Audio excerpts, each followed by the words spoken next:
Greetings, my TikTok collective. This is Damien with HK Readings, Healing Culture Tarot, and I'm here to do your daily message.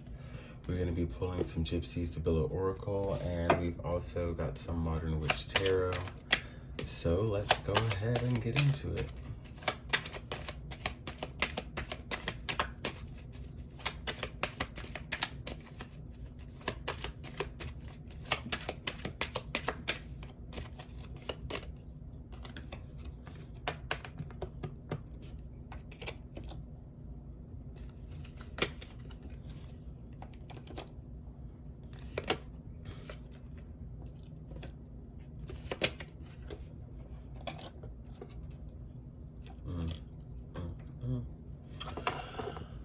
All right, well,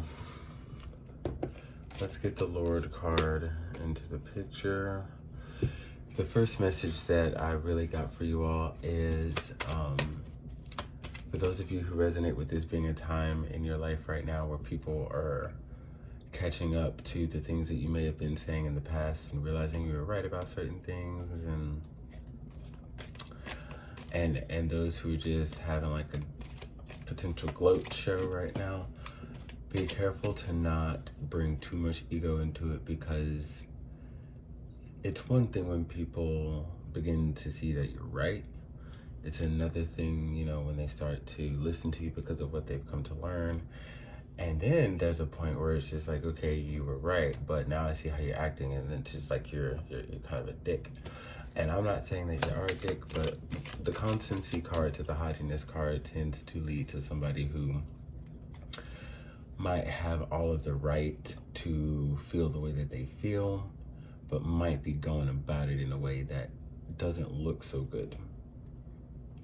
And it's easy to not care about that. It's easy to say, you know, at least that you don't care about that. But I think at the end of the day, bottom of the deck, Malady card, we all tend to care about things like that. Like, we don't want any stress on our hearts or anything like that. We don't want to feel like we're being that person that we've looked at time and time again and have been like, oh my God, well, that person's healing from something, right?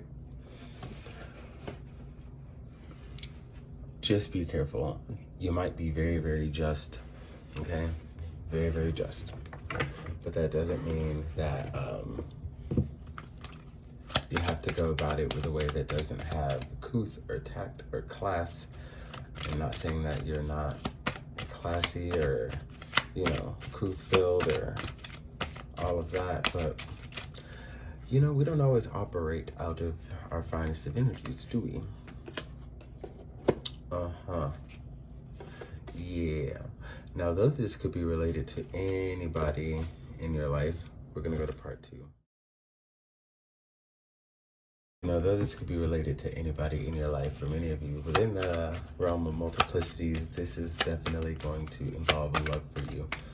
Now, I think that, like, if you are wondering, for those of you who are single or having complications within a relationship, why is it that, you know, you always hit those same points? It's like the same thing. It's like the same hamster wheel with all of these girls or guys that you date. You know, it's the same shit.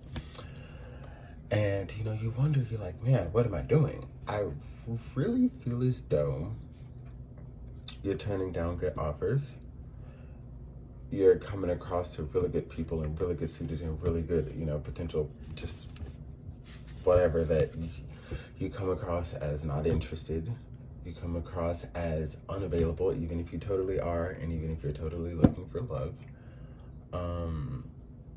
And as warm and as pleasant and as vibrant and as inviting as you are, there's a wall, there's a point that, you know, that someone gets to, that right after they get through those pleasantries and those niceties of, you know, just meeting you and maybe becoming a good acquaintance or associate or becoming a good friend, you know, there's a point where it's just like, boom, like,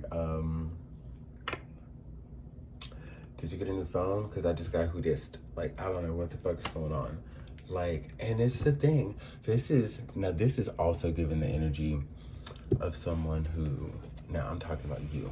It's giving the energy of you being desirous of romance and touch. You know, even if we look down at this sweetheart card here, you know, she's not looking at that love letter in a gown that might be very conservative, but could still slip off in a hot second because she's not feeling something, not even subconsciously, very consciously. It's not because she's not feeling it, you know, and that's not gender specific, just so I make that very clear. But sadness and gift,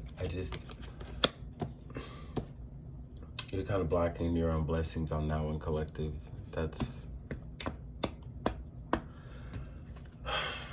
and you know, with the widower card here as well, you got the opportunity as, and the joyfulness, which is